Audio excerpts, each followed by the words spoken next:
Great civilizations have vanished without a trace, leaving only silent ruins behind. This video uncovers the profound mystery of why entire societies went quiet and what incredible forces finally broke that silence centuries later. You will gain a deeper understanding of human resilience and the fragile nature of our own world. We will explore how bustling cities can be erased by environmental disaster and how forgotten knowledge is miraculously recovered. What do you believe is the greatest threat to a society's survival? This silence is a profound emptiness where a civilization's voice once echoed. It is not merely the absence of noise, but the end of creation, the halt of trade, and the fading of memory. A society falls silent when its cultural heartbeat stops, when its markets close for the last time, and its political structures crumble into dust, leaving a void in the human story that can last for millennia. This collapse is rarely the result of a single dramatic event. More often, it is a slow unraveling, a cascade of failures where multiple pressures converge. A prolonged drought might strain food supplies, weakening the population. Then, a new disease arrives, finding easy hosts in the malnourished. As internal conflicts flare over dwindling resources, the society becomes vulnerable, a target for outside forces it can no longer resist.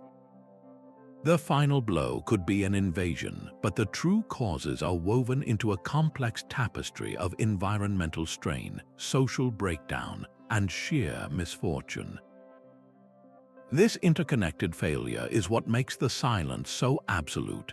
The knowledge of how to build their magnificent structures, the stories of their gods and heroes, the recipes for their unique crafts, all of it is lost because the chain of transmission from one generation to the next is irrevocably broken. We are left with silent stones and scattered artifacts, trying to piece together a puzzle with most of the pieces missing. As we uncover the reasons for these ancient silences, we cannot help but notice unsettling parallels to our own world. Our global systems are deeply linked, our resources are finite, and our cultural heritage is stored in fragile digital formats. The question then becomes not just what happened to them, but what we can learn from their silence to protect our own future. Deep within the dense rainforests of Central America, the stone pyramids of the Maya stand as silent witnesses to a catastrophic unraveling. This was not a sudden, single disaster, but a slow-motion collapse that played out over generations. At its peak, the classic Maya civilization was a vibrant tapestry of powerful city-states, their scribes recording history in intricate glyphs, and their astronomers tracking celestial cycles with breathtaking precision. Yet by the 9th century, the great plazas of cities like Tikal and Palenque fell quiet. The grand palaces were swallowed by jungle vines, and the knowledge carved into their stone monuments became an unreadable secret. So what caused this profound silence? The evidence points to a perfect storm of interconnected crises. A series of intense, multi-decade droughts parched the land, crippling agricultural production in a region heavily dependent on seasonal rains. This environmental stress was worsened by widespread deforestation, as the Maya cleared vast tracts of land for agriculture and to produce plaster for their monumental constructions. This deforestation may have further reduced local rainfall, creating a vicious cycle of aridity. As resources grew scarce, the social contract began to fray. Long-standing alliances between city-states shattered into constant warfare. The ruling class, whose authority was tied to their perceived ability to communicate with the gods and ensure rain, lost their legitimacy. One by one, the urban centers were abandoned, their populations dispersing into smaller, scattered villages. The cultural heart of the Maya civilization simply stopped beating. For centuries, the jungle guarded its secrets, and the world forgot the scale of their achievements. Then, the silence was broken. 19th-century explorers, hacking through the overgrowth, stumbled upon those magnificent ruins. The real breakthrough, however, came with the painstaking decipherment of Maya glyphs, a code that took scholars over a century to crack. This was the moment the Maya truly began to speak again. The stones yielded their stories, revealing not just kings and battles, but a sophisticated understanding of mathematics, including the concept of zero, and an astronomical calendar of stunning accuracy. The rediscovery of the Maya serves as a powerful, sobering lesson. It demonstrates that environmental pressures can push even the most advanced and culturally rich societies to a breaking point. Their story forces us to look at our own world, at our own patterns of resource use and our own vulnerability to a changing climate, and to ask a difficult question. Are we listening to the echoes from the silent cities? Far to the east, another great civilization fell into a silence so profound its very existence was forgotten for thousands of years. The Indus Valley civilization, which thrived along the rivers of modern Pakistan and northwest India, was a marvel of the ancient world. Its twin capitals, Mohenjo-Daro and Harappa, were masterpieces of urban planning, laid out in precise grids with the world's first sophisticated drainage systems running beneath their streets. For 700 years, these cities buzzed with activity, their craftsmen producing intricate seals and their merchants trading across vast distances. Yet by 1900, before the Common Era, the bustling streets were empty, the great baths fell into disuse, and a deep quiet settled over the entire region. So why did such an advanced and seemingly stable society simply fade away? The clues point not to a single cataclysm, but to a slow unraveling tied to the land itself. The lifeblood of this civilization was its rivers, and evidence suggests those rivers began to shift their courses or perhaps even dry up. A changing climate, bringing weaker monsoons and prolonged droughts, would have devastated agricultural yield. As the fields failed, the economic foundation crumbled. Trade networks that stretched to distant Mesopotamia collapsed, and the complex social organization needed to maintain those elaborate cities simply fell apart. Some theories suggest migrations of new peoples may have added pressure, but the dominant picture is one of a civilization gradually abandoning its urban centers, its people dispersing into smaller, simpler villages until the knowledge of city building was lost entirely. For millennia, the Indus Valley civilization was little more than a ghost, its memory erased from history. Then, in the 1920s, archaeologists began to excavate the massive, buried mounds along the river plains. They unearthed not the palaces of boastful kings, but the foundations of a remarkably organized and seemingly egalitarian society. The real breakthrough, however, has come from the skies above. Modern satellite imagery and ground-penetrating radar are now revealing the true scale of this lost world, mapping out ancient riverbeds and identifying a sprawling network of settlements that were once invisible. This technology is allowing us to see the ghostly outlines of their trade routes and understand the geographic logic of their world. The story of the Indus Valley is a stark reminder that a civilization's might is no match for the shifting forces of its environment. Its silence was caused by the very rivers that gave it life, and its voice is only now being recovered through the tools of our own technological age. While the jungles of Central America and the river plains of the Indus fell silent, a different kind of quiet descended in the very heart of North America. Across the Mississippi River from modern St. Louis, the great city of Cahokia once thrived.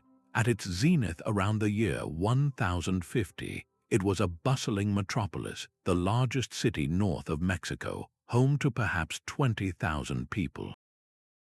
Its skyline was dominated by enormous earthen mounds, the largest of which, Monk's Mound, still stands as the largest prehistoric earthwork in the Americas. This was a place of grand plazas, vibrant trade, and powerful leaders. Yet by the 1400s, the city was empty, its structures reclaimed by the prairie. The causes of Cahokia's silence were a slow accumulation of pressures. The very success of the city sowed the seeds of its decline. To feed its massive population and to build its monumental mounds, the surrounding forests were cleared, leading to widespread deforestation. This, in turn, caused severe soil erosion and made the land more vulnerable to catastrophic flooding from the nearby Mississippi River. The strain on local resources would have sparked social unrest, challenging the authority of the ruling class. The society that had achieved such grandeur through collective effort could not withstand the environmental and social fractures that followed. For centuries, Cahokia was simply a curious group of hills, its true nature forgotten. Then, in the 19th and 20th centuries, archaeologists began to peel back the layers of soil and time. Their excavations revealed the staggering scale of the city, uncovering not just the immense mounds, but also evidence of a sophisticated society with trade connections stretching from the Great Lakes to the Gulf of Mexico. They found artifacts that spoke of a complex culture, from finely crafted pottery to ceremonial objects. The silence was broken, and Cahokia's story emerged as a powerful, cautionary tale. It demonstrates with stunning clarity that no civilization, no matter how powerful or innovative, is immune to the consequences of exhausting its environment. The city's rise was a testament to human ambition, but its fall was a lesson in the hard limits of growth. As we look at our own sprawling modern cities, we are forced to wonder if we are building our own versions of Monk's Mound, and if we are learning the sustainable lessons that Cahokia's silent mounds now teach. Far out in the vast expanse of the Pacific Ocean, a different kind of silence took hold, born not on a continent but on the world's most isolated inhabited island. Easter Island, or Rapa Nui, is a speck of land thousands of miles from any other shore, home to one of humanity's most enduring mysteries, the massive stone moai. These towering statues, with their solemn gazes, are the magnificent legacy of a people who achieved the incredible, but whose society later faced a devastating collapse. When European explorers first made landfall in the 1700s, they encountered a population a fraction of its former size, living in a largely treeless landscape, with many of their cultural traditions already fractured and lost. The Great Silence had fallen. For a long time, the dominant story was a simple, cautionary tale of ecological suicide. It was said the Rapa Nui cut down every last tree to move their massive statues, leading to catastrophic soil erosion, the collapse of their fishing canoes, and ultimately, a brutal descent into warfare and cannibalism. This narrative painted a picture of a people who recklessly destroyed their own paradise. But is that the whole story? Recent archaeological and anthropological studies have revealed a much more complex and tragic picture. Yes, the Rapa Nui did deforest their island, likely to clear land for agriculture and to use the giant palm trees as rollers and ropes for transporting the moai. This environmental strain certainly created immense pressure. However, the true breaking point may have come from outside. The arrival of European ships brought something far more destructive than any internal conflict, introduced diseases to which the islanders had no immunity. Slave raids that carried off thousands of people further decimated the population. It was this brutal combination of environmental pressure and the catastrophic impact of foreign contact that shattered the Rapa Nui society, breaking the chain of cultural knowledge and plunging their world into silence. Yet that silence was not permanent. In the modern era, dedicated researchers began to work with the descendants of the statue builders, carefully piecing together oral histories and traditions that had survived in fragments. This painstaking work has helped reconstruct their beliefs, their social structure, and even the methods they might have used to walk the moe across the island. The statues themselves have begun to speak again, not as symbols of failure, but as testaments to human ingenuity and tragic resilience.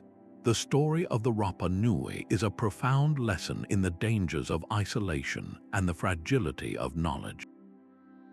It shows us that a society can be both preserved and endangered by its remoteness, and that the loss of a single tree or the arrival of a single ship can echo for centuries. It forces us to ask what unique knowledge we are losing in our own interconnected world, and what we must do to protect the voices that still speak from the edges of silence. Around 1200 before the Common Era, the thriving, interconnected world of the Eastern Mediterranean shattered. In a remarkably short span, the grand palaces of the Mycenaean Greeks were burned and abandoned.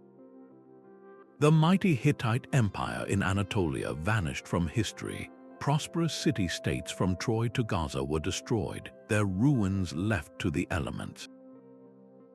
This was not the fall of a single civilization, but a catastrophic systems collapse that plunged the entire region into a dark age lasting centuries.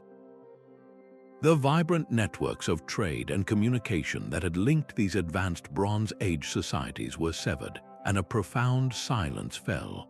What could possibly cause such a widespread and simultaneous downfall? The evidence reveals a perfect storm of disasters, a period of severe, prolonged drought likely linked to a shifting climate, strained agricultural production to its breaking point. Famine spread, weakening populations and fueling social unrest.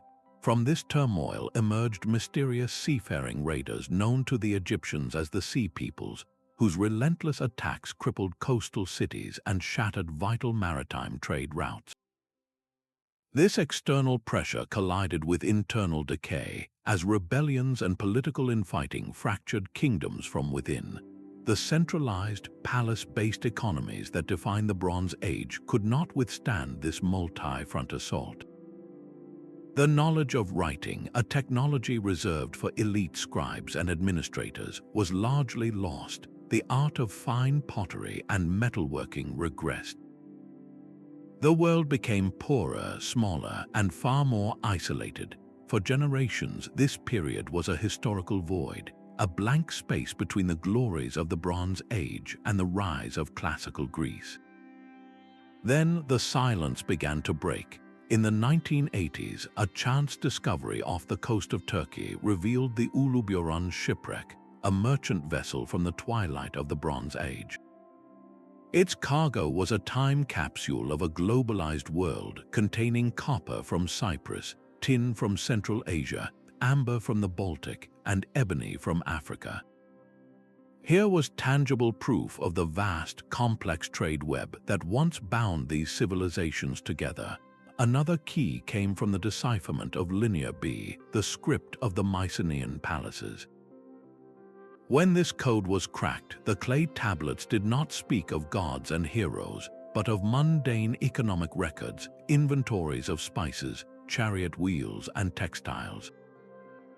They revealed a highly organized, bureaucratic world, one that was intensely vulnerable to the shock of its own collapse.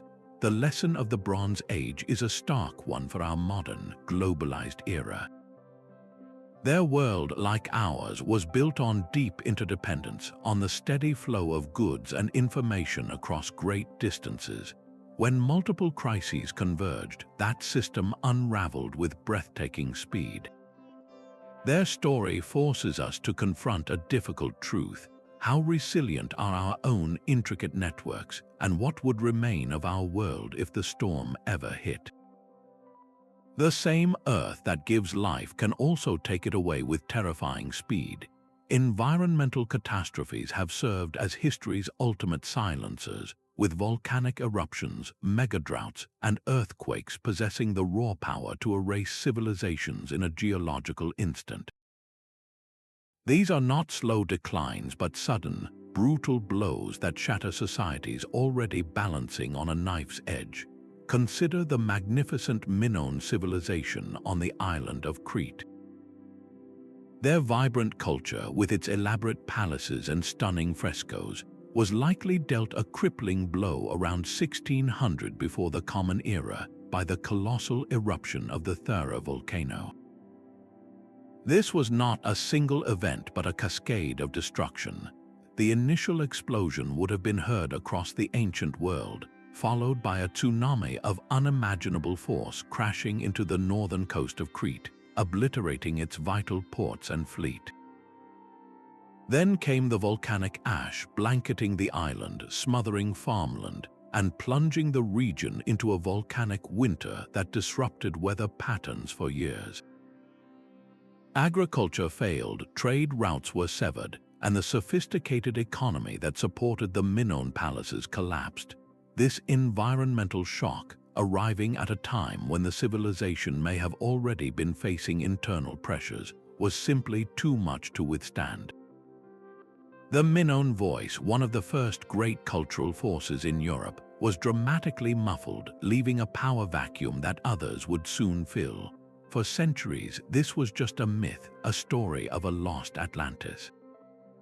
Then, archaeologists began to uncover the evidence, layers of ash and tsunami debris that told a story far more dramatic than any legend. The silent ruins of Knossos finally had a reason for their silence.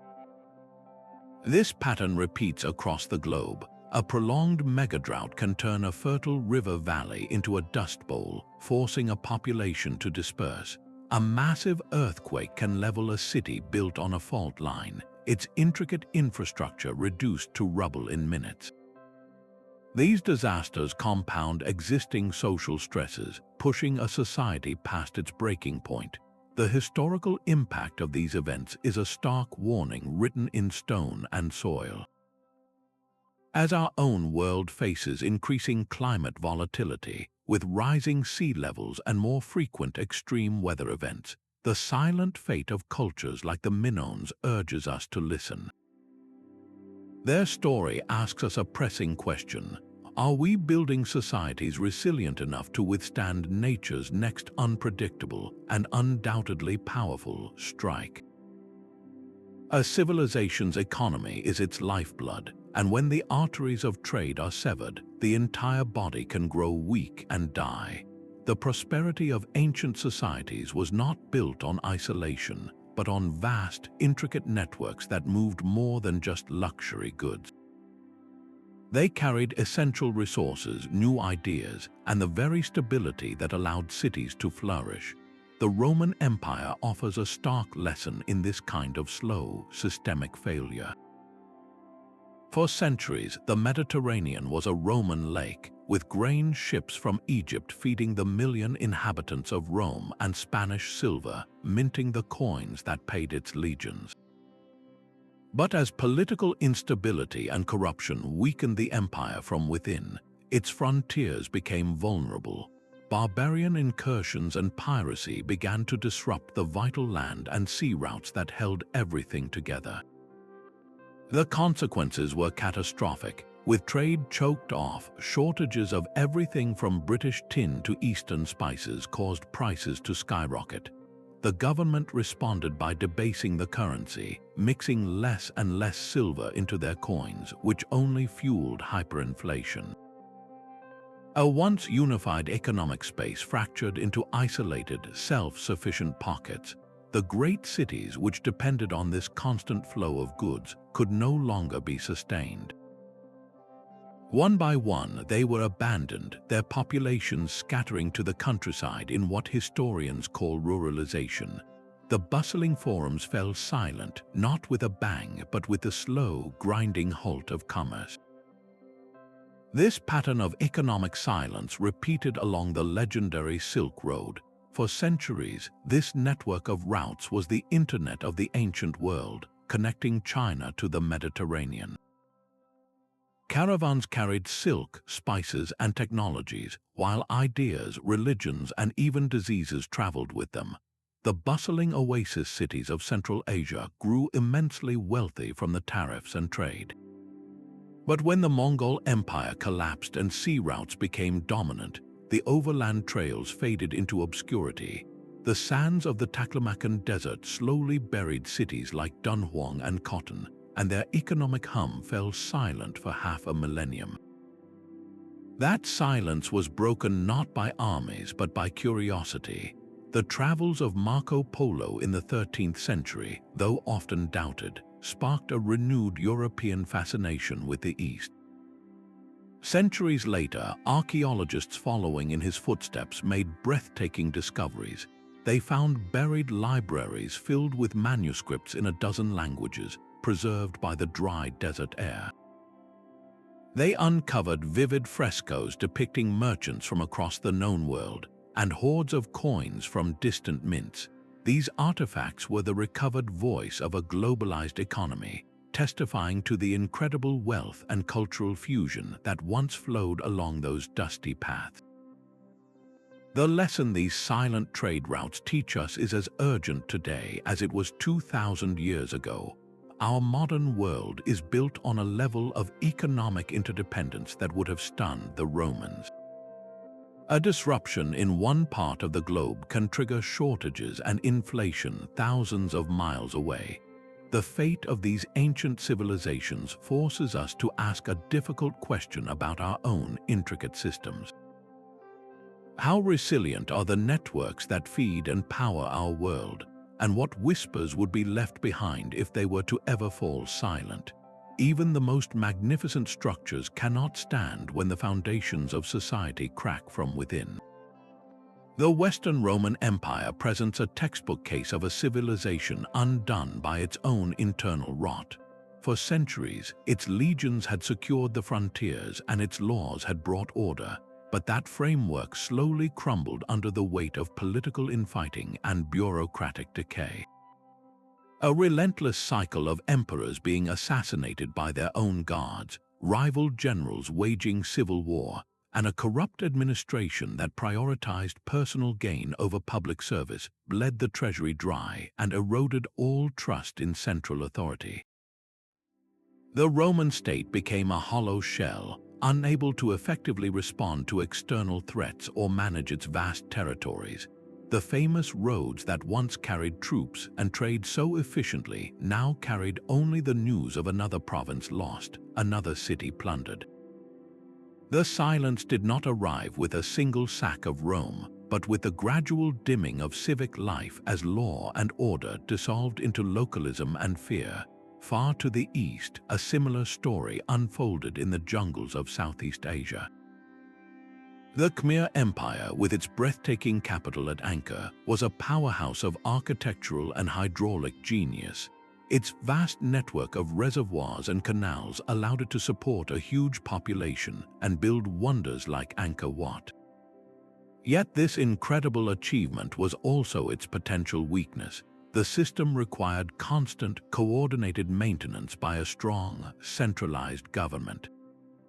When that government was weakened by successive internal power struggles, by rival princes vying for the throne, the delicate balance was broken. The intricate water management system, the very engine of their prosperity, began to fail. This internal fragility was compounded by external pressures as neighboring states grew in power and began to challenge Khmer dominance. The great capital was not destroyed in a fiery conquest, but gradually abandoned, its stone gods left to the relentless embrace of the jungle. For centuries, the silent, vine-choked temples were the only testament to this lost empire. Then the silence was broken. Medieval travelers left accounts of a magnificent city in the jungle, and later, French explorers in the 19th century began the painstaking work of clearing and studying the site. But the true voice of Angkor emerged through epigraphy, the study of inscriptions carved on temple walls. These texts revealed the detailed histories of kings, their conquests, and their devotions. Architectural studies decoded the symbolism of the bas-reliefs, showing not just scenes from mythology, but depictions of everyday Khmer life, from markets to military parades. The stones of Angkor and the crumbling walls of Roman frontier forts speak the same sobering language. They tell us that external threats are often only the final push for a civilization already teetering from internal decay. Their downfalls offer a timeless lesson about the absolute necessity of stable institutions and inclusive leadership. A society divided against itself, or one ruled by a corrupt and selfish elite, is building its own silence stone by stone. As we look at our own complex political landscapes, we must ask ourselves what truly holds our civilizations together, and what we are doing to strengthen those vital bonds of trust and shared purpose before they too begin to fray. Sometimes a civilization does not fall to invaders or famine, but is slowly absorbed into another until its own voice becomes a whisper. The Etruscans of ancient Italy were a vibrant and sophisticated people whose culture flourished for centuries before the rise of Rome. They were master metalworkers and architects, and their religious rituals and artistic styles would profoundly shape their powerful neighbor. Yet over generations, as the Roman Republic expanded, the Etruscan elite were gradually integrated into Roman political and social life. Their unique language, unrelated to any other in the region, was slowly replaced by Latin. Their distinctive customs and political structures faded as they adopted Roman law and identity. It was a quiet, cultural evaporation. The Etruscan civilization did not collapse, it was simply subsumed, its distinct character dissolving into the Roman melting pot until it fell silent in the grand narrative of history. For a long time, they were known only through the dismissive accounts written by Roman historians. The true nature of their society was a closed book. The key to reopening it was found not in grand palaces, but in their cities of the dead, elaborate underground tombs carved into the soft rock of the Italian countryside, preserved a stunning record of Etruscan life. Their walls are covered with vibrant frescoes depicting banquets, dances, and athletic games, revealing a joyful and prosperous people who celebrated life even in death. Inscriptions on sarcophagi and artifacts provided the linguistic clues that allowed scholars to slowly piece together fragments of their untranslatable language. Through this painstaking archaeological detective work, the Etruscans began to speak again, not as a footnote to Roman history, but as a creative and influential civilization in their own right. This process of cultural assimilation presents a different kind of silence, one that is not marked by ruins but by a gradual loss of identity. It forces us to consider the delicate balance between integration and preservation in our own increasingly connected world. While cultural exchange can be a source of immense richness, the Etruscan story asks us what unique perspectives and traditions might be fading away unnoticed today. How do we honor and protect the diverse voices that make up our shared human story, ensuring they are not lost to the quiet tide of homogeneity? A silent killer can travel faster than any army and bring a civilization to its knees without a single battle. Disease has been one of history's most effective silencers, striking at the very core of a society by decimating its people. When a significant portion of a population dies, the intricate machinery of civilization grinds to a halt. Farmers are not in their fields to plant or harvest. Artisans are not in their workshops to pass on their skills. Soldiers are not at their posts to defend borders. The social and economic structures that took centuries to build can unravel in a matter of years, leaving a silence born of sheer emptiness. The Roman Empire, at the peak of its power in the 2nd century, was brought to a staggering halt by the Antonine Plague. Believed to be smallpox or measles, this disease was carried home by legions returning from campaigns in the Near East. It swept through the empire for nearly 20 years, killing millions, including Emperor Lucius Verus himself. The army was crippled, farms were left fallow, and trade networks collapsed under the strain. The empire's vast treasury was drained to pay for care and replacements, weakening its economic foundation for generations. This was not a quiet decline but a violent shock to the system, from which Rome never fully regained its former vigor. Centuries later, the Black Death delivered an even more devastating blow to medieval Europe. Arriving in the 1300s, the plague wiped out an estimated 30 to 50% of the continent's population in just a few years. The sheer scale of death was incomprehensible. Whole villages were emptied, their only epitaphs being overgrown fields and silent church bells. The labor force was so devastated that it overturned the feudal system, as surviving workers could demand better wages and rights. Regions that had been centers of commerce and culture were depopulated and impoverished, their voices in the world permanently diminished. This was a civilizational trauma so deep that its echoes can still be felt today. But perhaps the most catastrophic silence was the one that fell over the Americas.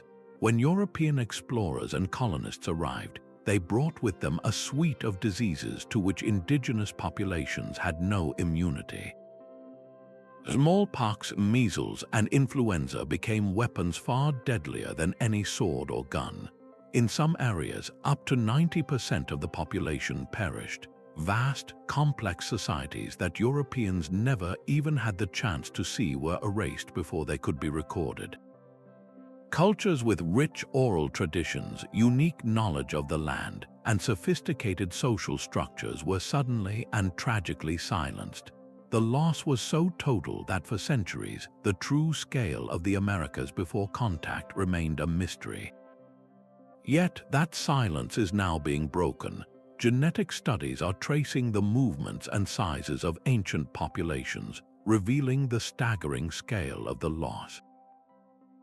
Archaeologists are finding evidence of large settlements that were abandoned in a single generation. Most importantly, the descendants of those who survived are reclaiming their voices.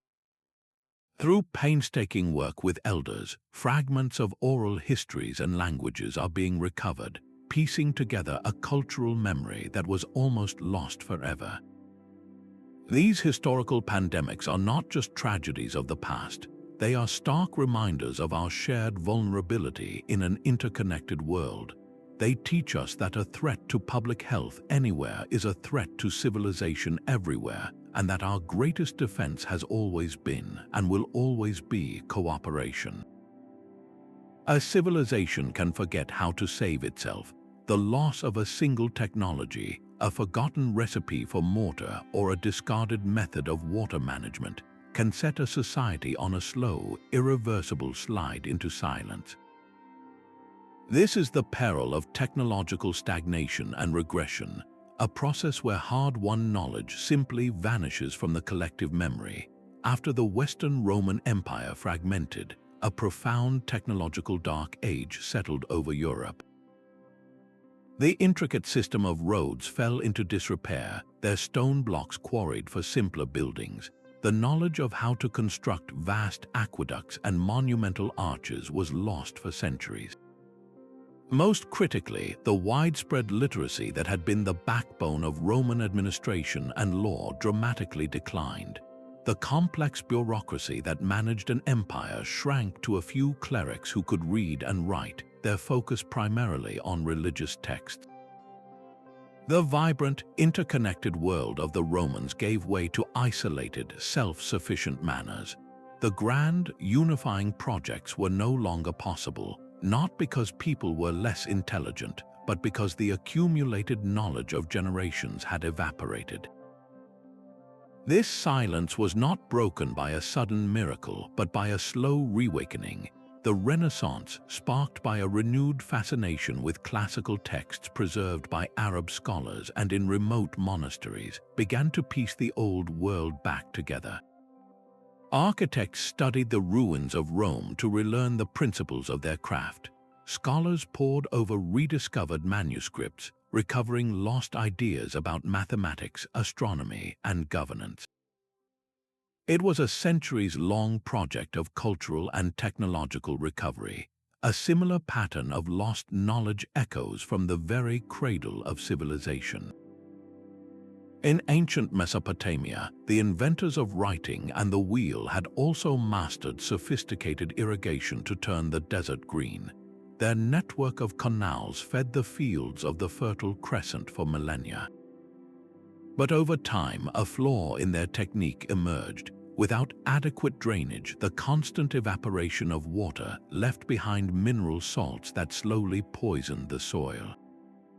Crop yields plummeted. The once fertile land that had supported mighty empires like Sumer and Babylon became increasingly barren. The knowledge of how to manage this salinity was either lost or became impossible to implement as political order broke down. The breadbasket of the ancient world was silenced by its own success, a stark lesson in how an agricultural technology, if not adapted and improved, can ultimately lead to collapse. These stories of regression force us to look at our own world with fresh urgency. Our civilization runs on digital code and global data networks, forms of knowledge that are incredibly powerful yet also strangely fragile. What crucial skills or technologies do we take for granted that could be lost in a single generation? The silence of the past asks us what we are doing to preserve the core knowledge that keeps our world alive and humming. The silent stones of these lost worlds do not speak on their own. It is the careful, patient work of archaeology that has given them back their voice. This field has been our greatest tool for breaking the silence, transforming empty ruins into windows into vibrant, living societies. Imagine the electric moment in 1922 when Howard Carter first peered into the tomb of the Egyptian pharaoh Tutankhamun. His team had been searching for years, finding little, and hope was fading. Then, a single step revealed a sealed doorway. When Carter made a small hole and held a candle to it, his sponsor asked if he could see anything. The now famous reply was yes, wonderful things. The glint of gold and the pristine condition of the objects within revealed not just the wealth of a king, but the entire material culture of a civilization, preserved for over 3,000 years.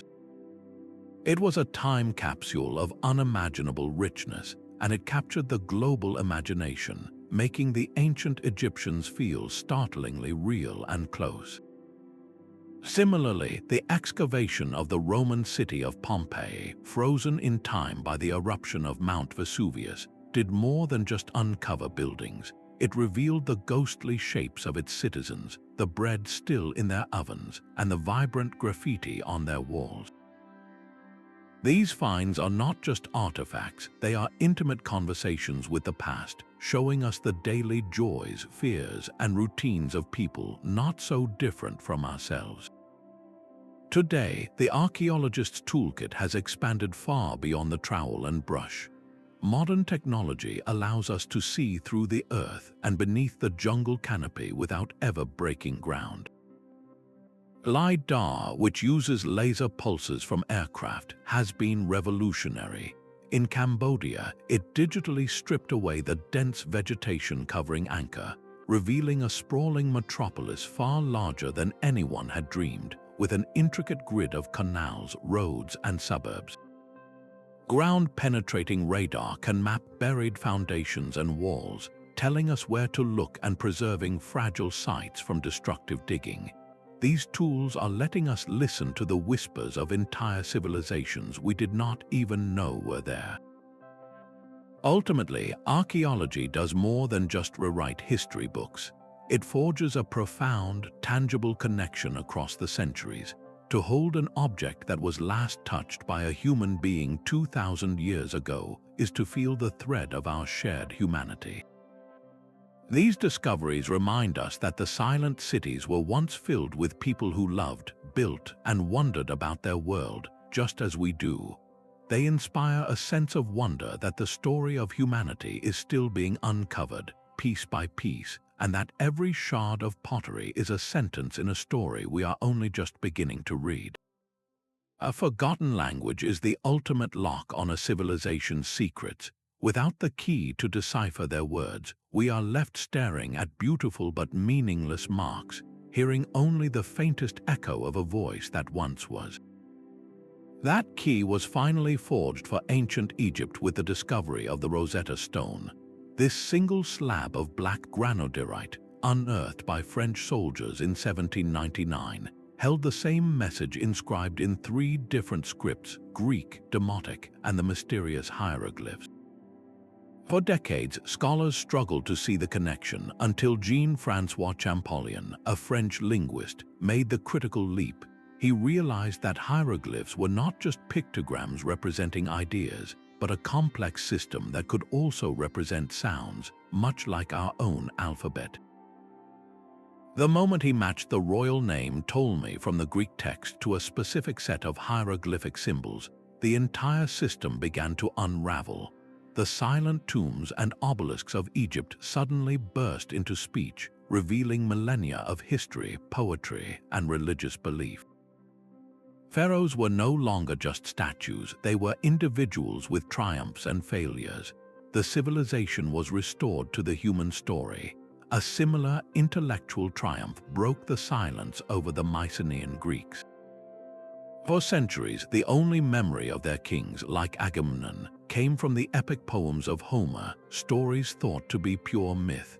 Then, archaeologists uncovered clay tablets at sites like Pylos and Knossos, covered in a cryptic script dubbed Linear B. The code seemed unbreakable, a labyrinth of fine lines and symbols. The breakthrough came from an architectural scholar named Michael Ventris. He approached it as a structural puzzle, meticulously cataloging the frequency and position of each symbol. He theorized that the language might be an early form of Greek, and through a brilliant combination of logic and intuition, he proved it. The moment of decipherment did not reveal epic poetry, but something perhaps more valuable: detailed palace inventories. These lists of chariot wheels, spices, and livestock painted a vivid picture of a highly organized, bureaucratic society, a world of accountants and administrators that supported the legendary heroes. The silence was broken not by a fanfare but by the quiet hum of a working palace, yet some silences persist. The Indus Valley script, found on thousands of small, carved seals, remains one of history's most stubborn enigmas. With no bilingual key like the Rosetta Stone, and with most inscriptions being frustratingly short, the code has resisted all attempts to crack it. We can see their elegant depictions of animals and mythical beasts, but we have no idea what words they associated with them. The people of Mohenjo-Daro and Harappa are still waiting for their Champollion, for the scholar who will one day find the pattern that unlocks their thoughts, their laws, and their stories. Each of these decipherments is a monumental act of recovery, a way of reaching across time to reclaim a lost conversation. It reminds us that language is the soul of a culture, the vessel for its memory and identity. In our own era, as languages disappear at an alarming rate, the silent scripts of the past ask us a pressing question. What unique voices and perspectives are we allowing to fall silent today? And what irreplaceable chapters of the human story are we risking to lose forever? Yet, even when written languages are lost, another voice can carry a story forward, whispered from one generation to the next. The silence of a civilization is rarely total if its descendants keep its memory alive through the power of the spoken word. Oral traditions have served as humanity's living library for tens of thousands of years, preserving knowledge in a form that is both resilient and deeply personal. These are not mere folktales but detailed historical records, maintained with rigorous accuracy through structured repetition and sacred responsibility. Consider the Aboriginal peoples of Australia, whose cultural continuity spans an almost unimaginable depth of time. They have preserved stories of coastal landscapes that were flooded by rising seas at the end of the last ice age, events that occurred over 7,000 years ago. These oral accounts describe shorelines that vanished and islands that were created, narratives that align precisely with geological data about sea level change. For these communities, the knowledge was never lost, only waiting for Western science to catch up to an understanding held for millennia. Across the ocean, many Native American tribes have maintained their own rich oral histories. The Hopi people, for instance, recount a detailed migration story, a journey across the continent guided by spiritual signs. This narrative, passed down through countless generations, provides a timeline and a map of their origins that often complements and clarifies the archaeological record discovered in the American Southwest. These traditions are not competing with scientific findings. They are completing the picture, adding the human dimension, the motivations, and the spiritual context that artifacts alone can never provide. The endurance of this knowledge, often in the face of immense colonial pressure to erase it, is a testament to its profound importance. It reminds us that the written word is not the only vessel for truth, and that libraries can exist in the memories of elders and the ceremonies of a people. This perspective forces a fundamental shift in how we view history itself. It challenges the idea that societies without written records were peoples without history. Their history was alive, performed, and remembered. As we work to understand the silent ruins of the past, we must learn to listen to these living voices, to respect indigenous knowledge not as a supplement, but as a co-author of the human story. Their continuous narratives are the threads that can lead us out of the silence, connecting the artifacts in the ground to the heartbeats of the people who never truly left. The climate of a region is not a fixed backdrop but a dynamic and powerful character in the story of any civilization. Long-term shifts, whether a gradual cooling or a relentless march of drought, have repeatedly rewritten the fate of human societies by attacking their most fundamental needs. The security of a harvest, the reliability of a water source, the very habitability of a homeland, all rest upon a stable climate. When that foundation shifts, even the most robust societies can be pushed to the brink. Consider the Greenland Norse, a determined community of Vikings who established thriving settlements on the edge of the known world during the medieval warm period. For centuries, their farms prospered in the surprisingly green pastures, their churches stood as beacons of European culture, and they traded valuable walrus ivory with the homeland. But then the climate turned, the Little Ice Age descended, a prolonged period of cooler temperatures that made an already marginal existence impossible. The growing seasons shortened year after year until farming could no longer sustain them. The sea ice expanded, blocking the vital shipping lanes that connected them to trade and supplies from Norway. Isolated, starving, and unable to adapt their European farming traditions to the worsening conditions, the Norse settlements slowly dwindled into silence. Their fate was sealed not by war but by a changing sky. We know this story not from their sagas alone, but from the silent testimony of the environment itself. Scientists drilling deep into Greenland's ice sheets extract long cores that preserve a history of the atmosphere, layer by layer, like the rings of a tree. By analyzing these ice cores and studying tree rings from across the northern hemisphere, researchers can reconstruct ancient temperatures and precipitation patterns with remarkable precision. This data paints a clear and sobering picture, a timeline where periods of societal collapse frequently align with periods of profound environmental stress. The message from the past is unmistakable. A civilization's success is deeply entwined with its environmental context, and its greatest challenge often comes not from its enemies, but from a change in the weather that it failed to foresee. As we now face our own era of rapid human-caused climate change, the silent ruins of the Greenland Norse stand as a stark monument to a critical lesson. What does it take for a society to see the changing signs and have the wisdom to change its course before the final winter sets in? A new voice can arrive on horseback, altering the destiny of a continent in a single generation. The thunder of hooves across the steppe often signaled the end of one civilization and the violent birth of another. When the Mongol armies of Genghis Khan swept out of Central Asia in the 13th century, they did not merely conquer, they systematically dismantled entire societies. Cities that resisted were often erased, their populations scattered or slaughtered, their libraries burned, and their intricate economies shattered.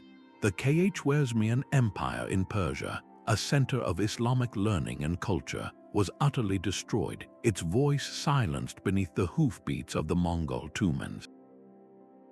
This was not just a change of rulers, it was a civilizational reset. Yet the story is never so simple as pure destruction. The very Mongols who silenced one culture enforced a period of stability across their vast empire, the Pax Mongolica, which later encouraged the flow of ideas, goods, and technologies between East and West. In their wake, some voices faded forever, while others, like that of a unified Russia emerging from the shadow of the Golden Horde, found their first breath. The silence was broken centuries later when historians learned to read between the lines of chronicles written by both the victors and the vanquished, piecing together a narrative of shocking violence and unexpected cultural fusion. This pattern of external pressure reshaping human landscapes repeats throughout history. The long, slow fall of the Western Roman Empire was dramatically accelerated by the migrations and invasions of Germanic tribes like the Visigoths and Vandals. These groups were not always seeking destruction. Often they were desperate communities fleeing their own crises, pushed into Roman territory by the movements of other peoples like the Huns. Their incursions strained the empire's defenses to breaking point, but they also intermarried, served in the Roman legions, and eventually established their own kingdoms on Roman soil. The Roman world did not vanish in a day, it was gradually transformed, its Latin language evolving into the Romance languages of Europe and its laws blending with Germanic customs. This reveals a profound truth about the silence that follows invasion. It is rarely a complete erasure. More often, it is a complex process of assimilation, where the culture of the invaded is woven into the fabric of the invaders, creating something entirely new. The old voice is not gone but changed, its echoes still audible in the language, laws, and even the faces of the descendants of both groups. This long history of migration and conflict holds up a mirror to our own rapidly changing world. The movement of people, whether driven by war, famine, or hope, has always been a powerful force in human history, simultaneously a source of immense creative energy and profound societal stress. As we witness large-scale migrations today, the stories of the Romans and the Mongols challenge us to look beyond the immediate crisis. They ask us to consider what new civilizations might be forming in the crucible of our current age, and what forgotten voices from our own time might one day be rediscovered, telling a story of how we met the challenge of change. A society's soul can be found in its beliefs, and when those core convictions shift, the entire civilization can transform beyond recognition. Religious and ideological upheavals have the power to silence one voice while amplifying another, reshaping the flow of history itself. As Christianity spread through the later Roman Empire, it did not merely add a new god to the pantheon, it fundamentally challenged the old order. the ancient pagan traditions, with their grand temples to Jupiter and Minerva, were increasingly seen as obsolete or even demonic. Imperial decrees ordered the closure of temples, and zealous mobs, fueled by a new and exclusive faith, sometimes tore down the magnificent statues of the old gods. The vibrant polytheistic world that had defined Roman spirituality for a millennium was systematically marginalized, its festivals banned and its priesthoods disbanded. A vast portion of classical culture, from its philosophical schools to its dramatic plays, was condemned as pagan and allowed to fade into obscurity. This was a profound ideological silencing, where one way of seeing the world was actively supplanted by another. Yet, in a remarkable twist of fate, this same force of change also became an agent of preservation. As the political world crumbled, Christian monastic communities became unlikely arks for knowledge. In remote, quiet scriptoria, monks meticulously copied not only theological works, but also the surviving texts of Greek and Roman philosophers, scientists, and poets. They preserved the very classical knowledge their faith had ostensibly conquered, safeguarding it within the walls of their monasteries while the world outside grew darker and more silent. Centuries later, and a continent away, a different religious revolution would pick up that very thread and use it to re-illuminate the world. The Islamic Golden Age, fueled by a religious imperative to seek knowledge, became a dazzling beacon of learning. In great centers like Baghdad's House of Wisdom, scholars of various faiths gathered to translate the surviving works of Aristotle, Plato, and Galen from Greek into Arabic.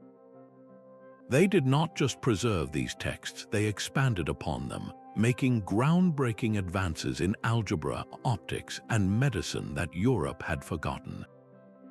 This vibrant intellectual tradition, nurtured under Islamic rule, safeguarded the legacy of the classical world that Christian Europe had let fall silent.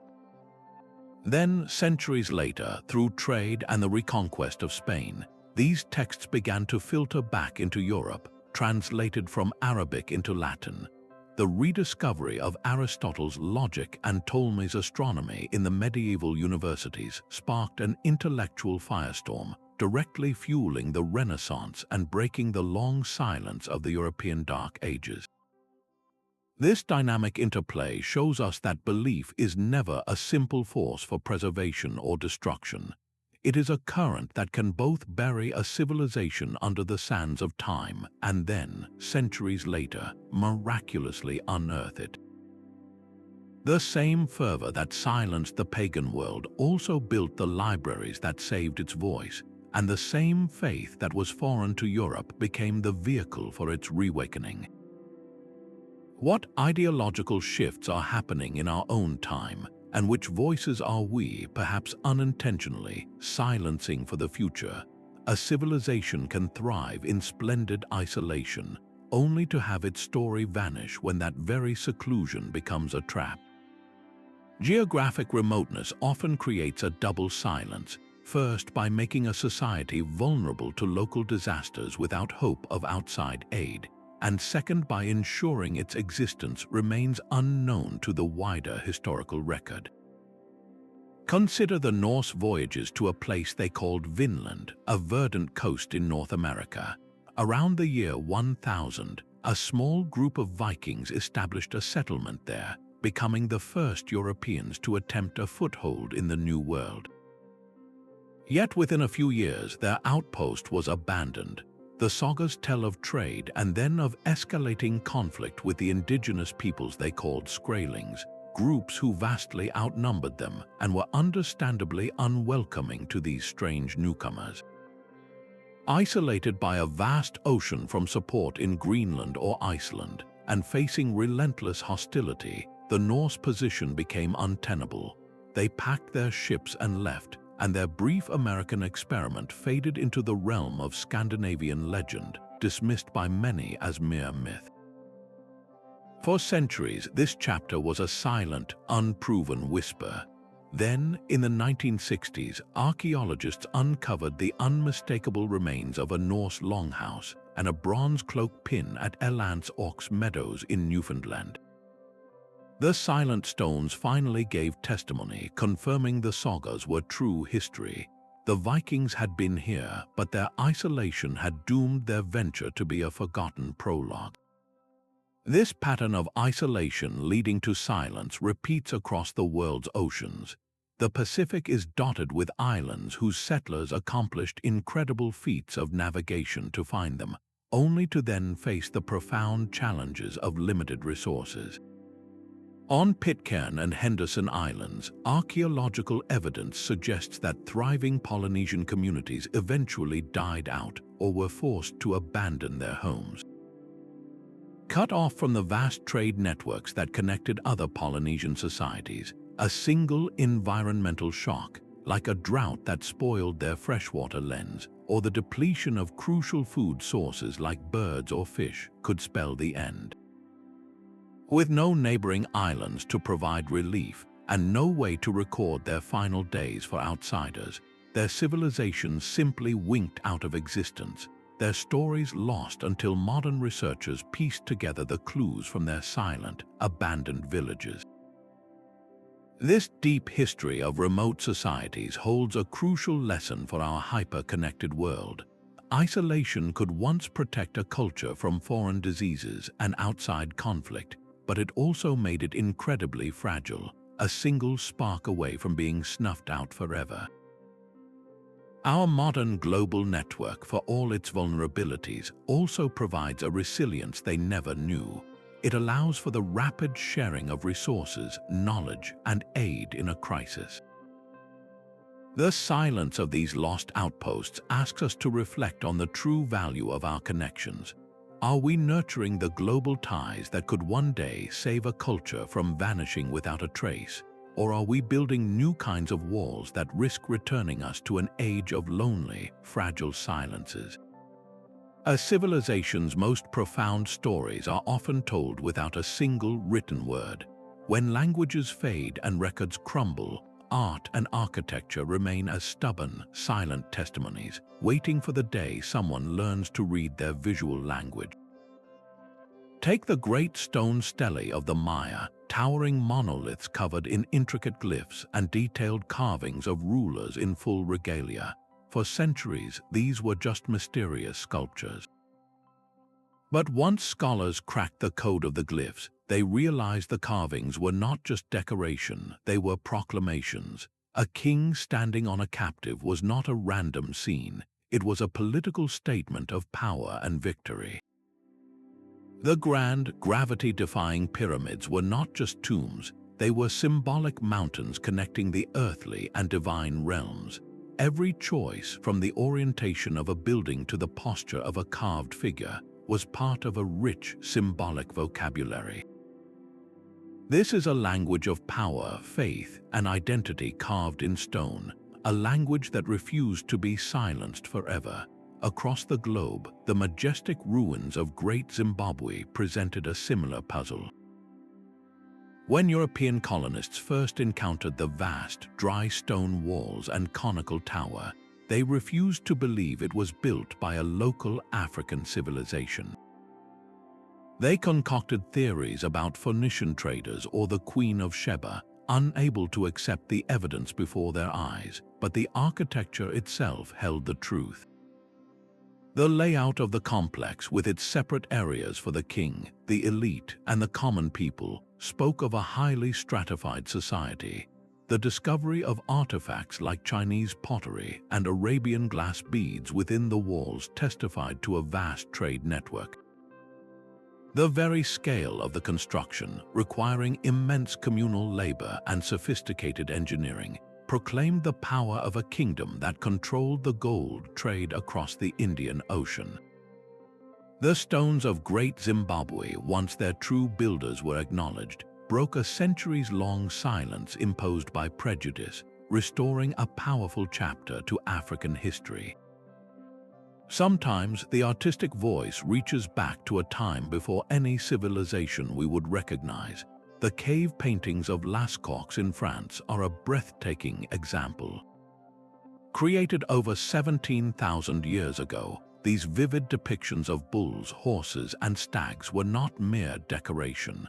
They are a portal into the mind of early humanity. The careful observation of animal anatomy suggests a deep, intimate knowledge of the natural world. The placement of the paintings in deep, inaccessible chambers hints at a profound spiritual or ritual purpose. This was not art for art's sake. It was a fundamental human act of meaning-making, an attempt to connect with the forces of life and death that governed their world. The artists of Lascaux could never have imagined us, yet they speak directly to us across hundreds of generations. Their silent ochre and charcoal lines a powerful reminder that the urge to create, to symbolize, and to leave a mark is at the very core of what makes us human. These creative expressions, from the grandest pyramid to the simplest cave drawing, share a common thread. They are messages in a bottle cast across the tides of time. They remind us that beauty and meaning possess a strange, enduring power, often outlasting the empires and the very people who created them. They invite us to become detectives of the aesthetic, to learn the silent languages of form, symbol, and space, and in doing so, to hear the whispers of worlds we thought were lost forever. The very ground beneath a civilization's feet can turn against it. When a society consumes its foundational resources faster than they can regenerate, it begins to consume its own future. This pattern of resource depletion is a silent, creeping threat that has unraveled empires, from the soil exhaustion that crippled ancient Mesopotamia to the total deforestation that transformed Easter Island.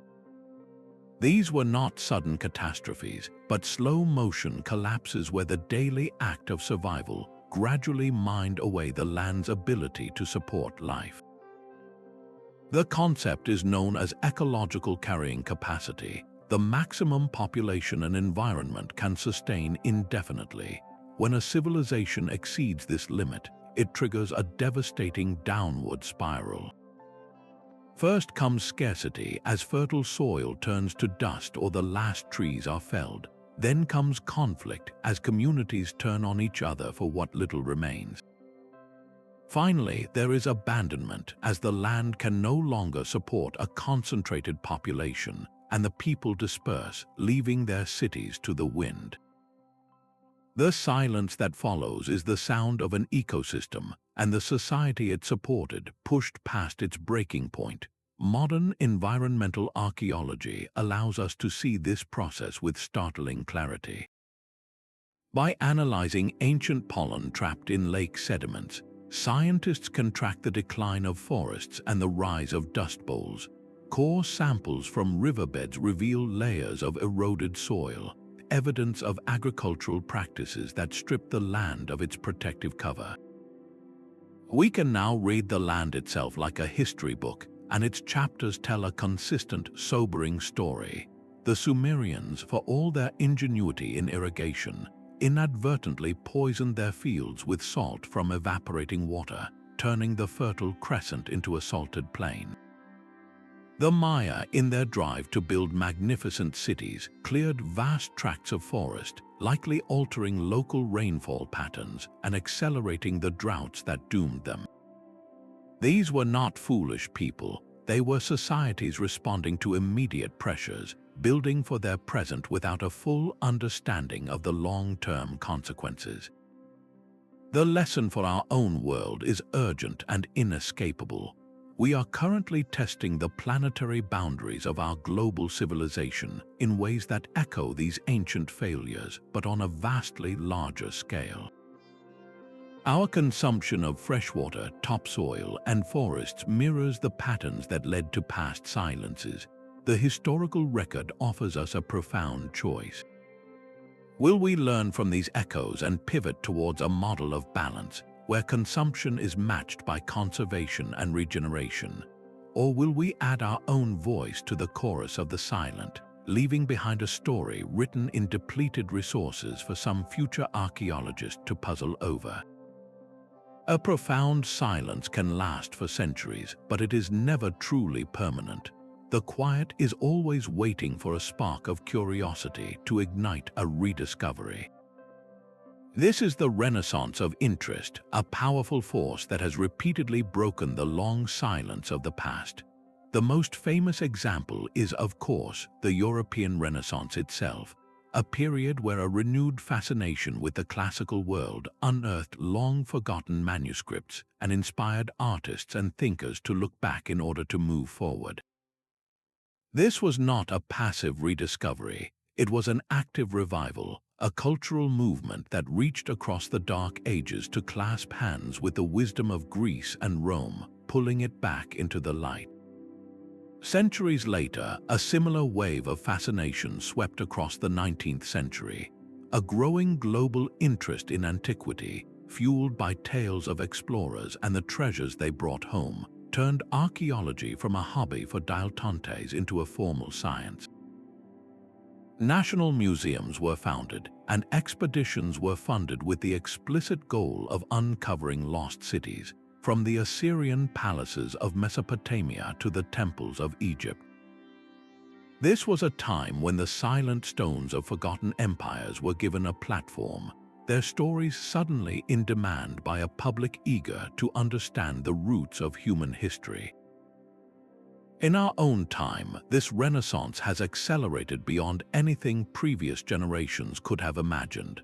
Documentaries bring the latest archaeological finds into our living rooms, making the dust of excavations feel immediate and thrilling. Digital archives allow anyone with an internet connection to scroll through high-resolution images of cuneiform tablets or explore three-dimensional models of Mayan temples. This unprecedented access has democratized history, sparking public engagement on a global scale and creating a community of amateur sleuths and enthusiastic learners who contribute to research in new and meaningful ways. This cycle of curiosity demonstrates a beautiful truth about humanity. Our desire to understand where we came from is a powerful engine for resurrection. It empowers people to connect with a heritage that stretches back millennia, finding personal meaning in the grand sweep of time. More importantly, it allows us to learn from a vast repository of human experience, studying past successes and failures with a clarity that only the passage of centuries can provide. The silence is broken not by a single great mind, but by a collective will to remember, to learn, and to ensure that the voices of the past continue to speak to the future. The very dust of ancient bones now holds a voice. Modern science can extract genetic stories from skeletons thousands of years old, tracing the epic journeys of peoples whose movements were once pure speculation. DNA analysis reveals mass migrations, surprising intermarriages between distant cultures, and the devastating impact of diseases that left no physical mark on artifacts. We are no longer just reading about history, we are reading the biological history written inside the people who lived it. This genetic evidence can confirm or completely rewrite the narratives passed down through time, offering a new kind of testimony from the silent generations. From the microscopic level, we zoom out to a cosmic perspective. Satellite imagery and aerial surveys now scan vast landscapes, revealing the ghostly outlines of forgotten cities and road networks hidden just beneath the surface of deserts or dense jungle. In Central America, laser technology known as LiDAR has fundamentally rewritten the story of the Maya. By digitally stripping away the rainforest canopy, these laser pulses have revealed a sprawling, interconnected world of cities, farms, and fortifications on a scale no one had conceived. We now see that what we once thought were isolated ceremonial centers were, in fact, vast urban landscapes supported by intricate agricultural systems and complex irrigation canals. This changes everything about our understanding of their population size, their agricultural prowess, and the true scale of their civilization's reach before its decline. The most profound impact of this technology may be its power to democratize discovery, inviting everyone to become an explorer. Digital reconstructions and virtual reality platforms now allow anyone to strap on a headset and walk the bustling streets of ancient Rome or stand in the shadow of the Egyptian pyramids as they were in their prime. These are not mere animations, they are immersive experiences built on precise archaeological data, letting you hear the echoes in a great hall and sense the scale of a monument in a way a photograph never could. They make the past tangible, breaking the final barrier of silence by letting us experience it with our own senses. These tools are not just for academics in ivory towers. They are available to students, enthusiasts, and curious minds everywhere, transforming the solitary work of the scholar into a shared, global journey of rediscovery. We are living in a new golden age of historical exploration, where the silences of centuries are being shattered not by a single pickaxe, but by the collective power of technology, curiosity, and a shared desire to hear every voice in our human story. Hidden within a narrow desert canyon, the lost city of Petra was guarded by silence for over 1,000 years. This was the heart of the Nabatean civilization, a people who mastered the brutal desert environment to build a magnificent capital. Their wealth did not come from conquest but from control. They commanded the lucrative trade routes that carried frankincense and myrrh from southern Arabia to the markets of the Mediterranean. By skillfully managing scarce water resources in an arid land, they grew powerful and carved their most stunning structures directly into the rose-red cliff faces. Yet this prosperity could not last forever. After the Roman Empire annexed their kingdom in the 2nd century, the world began to change around them. The old overland caravan routes gradually lost their importance to sea trade, and a powerful earthquake in the 4th century crippled the city's vital water system. Petra's economic lifeblood slowed to a trickle, and the great city was gradually abandoned, its memory fading into local legend and its grandeur unknown to the wider world. For centuries, the silent, towering facades of the treasury and the monastery were secrets kept by the Bedouin tribes who lived in the surrounding valleys. That silence was shattered in 1812 by a single, daring individual, the Swiss explorer Johann Ludwig Burckhardt, disguised as an Arab scholar and seeking to locate a rumored lost city, convinced a local guide to lead him through the narrow, winding Sick. As he emerged from the shadowy canyon, the sunlit facade of the treasury, intricately carved into the rock, appeared before him. He was the first Westerner in centuries to lay eyes on Petra, and his published accounts sent a shockwave of excitement through Europe. They sparked a new age of exploration and, eventually, meticulous archaeological excavation. These digs revealed the true genius of the Nabateans, far beyond their iconic tombs. Researchers uncovered an incredibly sophisticated network of dams, canals, and cisterns that captured every precious drop of seasonal rainwater, allowing the city to flourish in the heart of the desert. This was a civilization that understood its environment with profound clarity. The rediscovery of Petra is more than just an adventure story. It is a powerful lesson in renewal. The same geopolitical shifts that silenced the Nabateans, the rise of Roman power and new trade routes, are mirrored in our own globalized economy, yet their story did not end with silence. The act of exploration and the subsequent preservation of their heritage transformed a forgotten city into a source of national pride and a global destination. Petra's revival through tourism demonstrates that the legacy of a silent civilization can become a powerful engine for economic and cultural life, giving a forgotten people a new voice in the modern world. It makes us wonder what other lost cities still sleeping beneath the sand or jungle hold the same potential for rebirth. The silent ruins of these lost worlds do more than just puzzle us, they haunt us. Their empty plazas and crumbling walls speak to a deep-seated human fear, the terror that everything we build, everything we are, could one day be forgotten.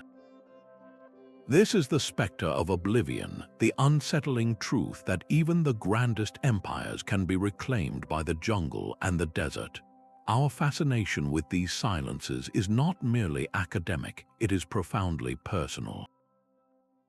When we stand before the monumental works of the Maya or the Indus, we are not just looking at the past, we are seeing a possible future, a reflection of our own civilization's potential fragility.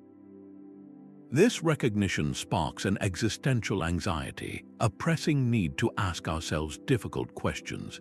If a society as advanced and powerful as the Romans could fade, what does that mean for our own globalized world? What will remain of our cities, our art, our stories 1,000 years from now? This introspection is the engine behind our relentless quest to understand these ancient collapses. We are not just digging for artifacts, we are searching for answers about meaning and legacy. We want to know what endures and what is required for a culture to leave a mark that time cannot erase. This psychological drive transforms archaeology from a science into a form of self-reflection. By studying how other societies faced their ends, we are indirectly confronting our own mortality and the potential impermanence of all we hold dear. This journey does not have to end in despair. In fact, it can be a powerful call to action. The very act of recovering a lost civilization's voice is an act of defiance against oblivion. It proves that silence can be broken, that stories can be resurrected. This inspires a profound sense of responsibility in our own time. It motivates historians to preserve crumbling manuscripts, communities to safeguard their native languages, and all of us to consider what we are creating that is truly worth saving. What pieces of our culture, our knowledge, or our values do we want to ensure survive the centuries? The silent stones of the past pose this question to every generation, challenging us to build a legacy that will not so easily be silenced by time. These silent civilizations speak directly to the challenges of our own time, offering a sobering blueprint of what to avoid. Their greatest lesson is that survival is not guaranteed by technological prowess or economic might alone, but through a careful balance with the natural world. The Maya's struggle with prolonged drought is a stark warning for our current era of climate uncertainty, underscoring our own urgent need for intelligent water management and sustainable agriculture. We are now the ones facing shifting weather patterns, and their experience compels us to ask how we can better conserve and distribute our most precious resource. Similarly, the Roman Empire's slow suffocation under its own bureaucratic weight is a powerful caution against institutional rigidity. A government that cannot adapt, that is mired in corruption and unable to respond to the needs of its people, becomes a hollow structure destined to crumble. This ancient pattern echoes in modern frustrations with political gridlock and systems that seem too slow to address pressing issues like economic inequality or public health crises. The resilience of any society, ancient or modern, hinges on its ability to foster genuine social cohesion. The collapses we have explored repeatedly show that when trust evaporates and communities fracture under stress, the entire civilization becomes vulnerable. This is not merely a historical observation, it is a call to nurture the bonds that hold our own diverse communities together, to build bridges of understanding and shared purpose in an often divided world. The past does not offer us a detailed map for the future, but it does provide a compass. By studying these ancient silences, we gain the wisdom to recognize the early warning signs in our own systems. We are challenged to build societies that are not just wealthy or powerful, but that are adaptable, equitable, and deeply connected to the environmental realities that sustain them. Our legacy will be determined by the choices we make today, by whether we listen to the whispers from the ruins and choose a path of resilience, ensuring that our own story is one that future generations will hear loud and clear. These silent echoes from the past form a single, powerful chorus, reminding us that the fall of a civilization is rarely a simple event, but a complex symphony of environmental strain, economic unraveling, and social fragmentation. We have journeyed from the drought-stricken Maya cities to the river-starved Indus Valley, from the politically fractured Roman Empire to the isolated outposts of the Pacific. In every case, their silence was not an end, but a transition, a pause in a conversation that we are only now learning to resume. Their rediscovery has been a testament to human perseverance, a story of scholars patiently deciphering lost languages and of technologies like LiDAR and satellite imaging pulling entire cities from the clutches of oblivion. These acts of recovery are more than academic triumphs. They are a profound renewal of our appreciation for the vast, intricate tapestry of human experience. The legacies of these societies endure not in their golden treasures, but in the hard-won lessons they left etched into the landscape. They teach us about the fragility of our environment, the necessity of resilient institutions, and the priceless value of cultural memory. As we now confront our own era of global challenges, from climate volatility to social division, these historical narratives are not just stories, they are our guideposts. They inspire us to build a future that consciously values sustainable practices, protects diverse knowledge, and fosters the shared understanding that has so often been the difference between survival and silence. Thank you for joining this journey into the echoes of history. We would love to hear which silent civilization resonates most with you, so feel free to share your thoughts below and subscribe to continue exploring the great mysteries of our world.